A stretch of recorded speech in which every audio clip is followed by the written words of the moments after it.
Welcome back to the Webby O'Neill channel, and it's match reaction. Manchester United 0, Liverpool 3. Get your thoughts and opinions in on that game, Reds. But first of all, I want to know your thoughts on that match. I think it's clear from that first half what we was missing in. It was a centre forward. There was one on the bench. Wheatley, I think he should have been on there. I don't think Sancho should have been on there. Plenty of opportunities. That was a good sign. Mainly coming from the left-hand side where Rashford was. He only had one person with him. Ahmad, very quiet in that first half. He was double marked, very tough for him. So he's getting a bit of experience of how it is to be marked. But Rashford, I thought, played well, went at it, looked lively, one or two shots. Ball came in the box, no centre forward. That's how I seen it. I seen Collyer run through. He went straight across the box. No one there to put it in. You're talking about instances there from players, but overall, like with Collyer, we was talking through our watch along, and there was a few times he was making runs from deep, and there were powerful, strong runs where he's ending up in the box and near enough ending up on the end of things as well and creating. Listen, there was a lot to be positive about in there, and Collyer was one. You've seen him. He was determined to get in there. I'm just a pity that he didn't stay on a lot longer. I thought he was playing really well. He looked full of energy, came running through that midfield, created the space. The ball was going to him. There was good movement there from Manchester United. And I thought overall in that first half, United just didn't take the chances. They were wasteful. And Liverpool, they were clinical. I thought the first goal, to be honest with you, was slightly offside. But it's not happening over there. You're not getting the decisions. And then the second goal, I think they just cut us wide open. But United were going for Liverpool, and Liverpool were sort of like looking for that break. They worked as a team, United, a really good team. And I thought Amass, when you look at him against Salah, I thought he had a solid game, to be honest with you. Good experience for the kid. He should be definitely in that squad. Like I say, Collyer, Amass, these are the kids you're looking for, and they stood up to the task in that first half, and then it all changed in the second half. But overall, I thought United in that first half were the better side, but unfortunately couldn't get the ball in the net. You said, I don't know if you mean it over the top there or you've used the wrong words, but you said United played like a good team, but a scoreline of 3-0 doesn't suggest they played as a good team tonight. No, the scoreline's deceiving. Listen, the second half turned into what we've seen in pre-season. There's a drop-off. I thought it would have been the other way. I thought the players what would kept coming on in the second half would have had the energy to go at it and all that. But we seemed to lose our way in the second half. There was a Scott McTominay chance, a clear chance. Didn't put that away. That first half, I thought it was excellent. I looked at that game. It's a pre-season game, and you think to yourself, get stuck in. They got stuck in. They played the ball. They looked for the ball. I thought they were the more positive side. Liverpool were playing a lot deeper. We harassed them. We chased them. We closed them down. That was the good aspects of the game.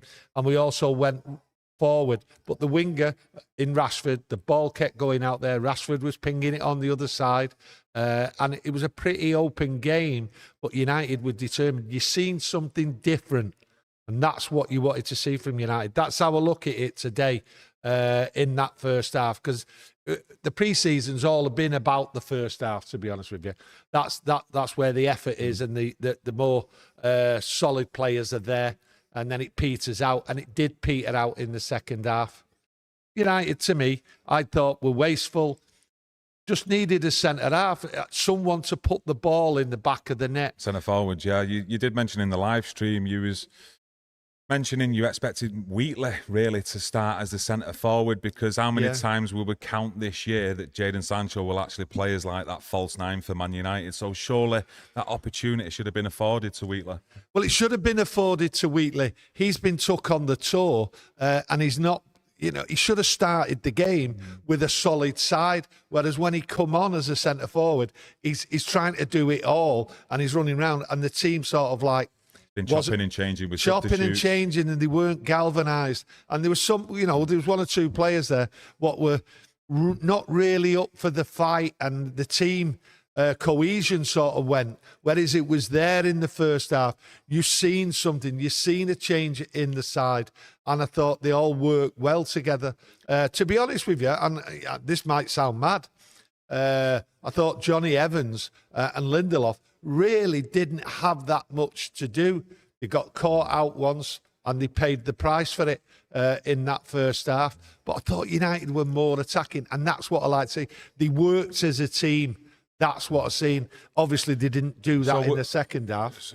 I'm trying to get all the thoughts here together, but are you trying to say that in that first half, Man United were more of a threat on the goal than Liverpool were, even though we went in losing? Yes, that sounds mad. Where Liverpool were more clinical? Yeah, Liverpool were more clinical. Liverpool had less chances than Manchester United. And I'm not too sure about the stats. I'm using my own eyes, how I see it. It looked to me that United were more of a threat going forward in the box. There was opportunities and everything, but there was just something missing. Obviously, Ten Hag will work hard for that, get a centre forward in there. But it was a centre forward. It was clear to me it was a centre forward what was needed, because the chances were just being wasted. The balls were being crossed, and that's a good sign. They all worked together. They all wanted the ball. They were always looking for space, and the most space was given to Rashford, and he used it reasonably well. There was a couple of times it didn't work for him, but he created... There was a few times as well for Liverpool when it didn't work for them, but they've come out winners today. And you look at Salah on that right-hand side, how much do you think it would benefit? Well, it's going to benefit Amass, that experience tonight up against someone like that who, let's face it, has been a class player and still is in many aspects. I spoke last week about this game and I pinpointed Amass against Salah, and Erik ten Hag spoke about Amass before the game. Amass himself has spoken, and as far as I'm concerned, all the good talk, all the good noise about Amass, he's proved himself to get in that squad. And you have to remember, he should be in that squad because Luke Shaw is the left fullback, and Amass has proved himself on this tour.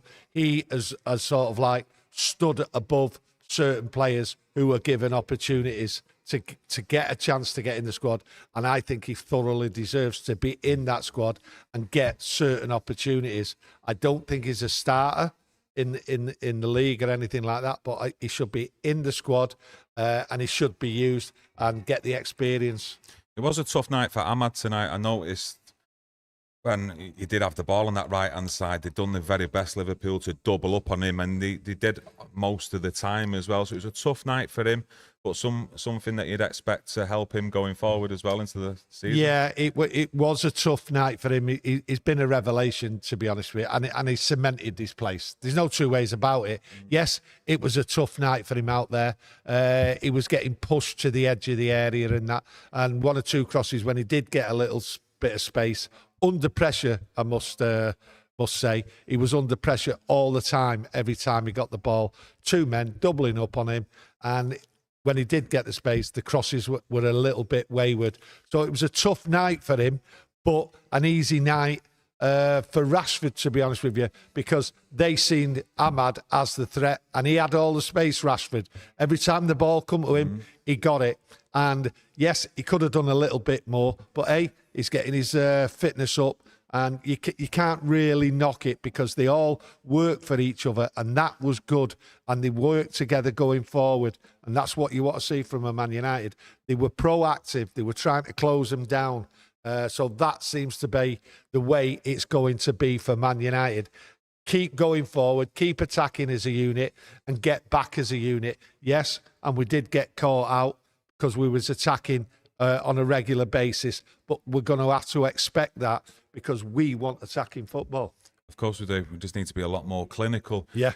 Will Fish didn't look when he was getting stretchered off there. I think it was his leg in a brace, some sort of strapping, so it doesn't look good for him. More injuries to think about. But I mentioned in the watch along, and I don't know about your opinion out there, but Wan-Bissaka, I was surprised at how many minutes he played in that game, especially with all the noise around him, that it's close between an agreement between United and West Ham for him moving there.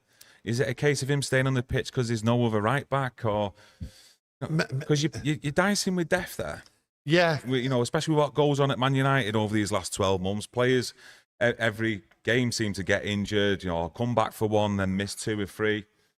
No, I think that's him. He wants to go. He's played out there, and I think Erik ten Hag's just give him the minutes and not really risk anyone else because we are short at right back. We are short at left back. I'm just thinking you're risking a possible transfer there with you know, the potential to have or get injuries. Well, it's not the potential transfer for big money. It's 5-10 million. That's what West Ham would prefer to pay. So at the end of the day, I don't look at it as a big risk from a financial point of view. We're fans. We shouldn't be worried about that. We should be worried about the players. And when it comes down to this, Aaron Wan-Bissaka wants to leave this club. So let him go. He's had his game tonight. We've not got an injured right back. We'll go to Wembley next week against Manchester City and we move on. And hopefully we get another right back in by the start of the season, because Wan-Bissaka seems to me as though, yes, he's playing at the back, but he's not being too adventurous. I don't think his fitness is there. I don't really think he's putting it in on the pitch. And Erik ten Hag's just put him on there not to risk another right back, to be honest with you, just in case things go pear-shaped. One might not have noticed, but Casemiro played full game tonight. Full game night. Actually looks a lot more leaner than we'd seen him last season. Yeah, we've talked about him on this pre-season. He looks lean, he looks fit, he looks as though he's lost a lot of weight, and he played 90 minutes. So you can sort of turn around and say Casemiro's nailed on to start the season. He's there 90 minutes. He's getting him up to his peak. And there's a few players there, what you can see. I thought Mason Mount on this tour, and especially tonight, I thought his fitness levels, him getting around, looking for the ball, and he was doing some good work tonight. But I think his work rate overall on the pre-season has been good. So I think he is fit and he's ready to go. And I think he will have 90 minutes against Manchester City and he will start on the pitch against Fulham. Yeah. That's how it looks to me. Anything else to add? Obviously a disappointing loss. Yeah, it's a disappointing loss. But you know, the positives then you can take out of it. You've mentioned a few. Yeah, there is. Like I say, Amass, this Collyer. I was impressed with Collyer. I was impressed with his work rate. And I look around Mason Mount. I'm actually impressed with Mason Mount on this pre-season. So there's good things to take out of it.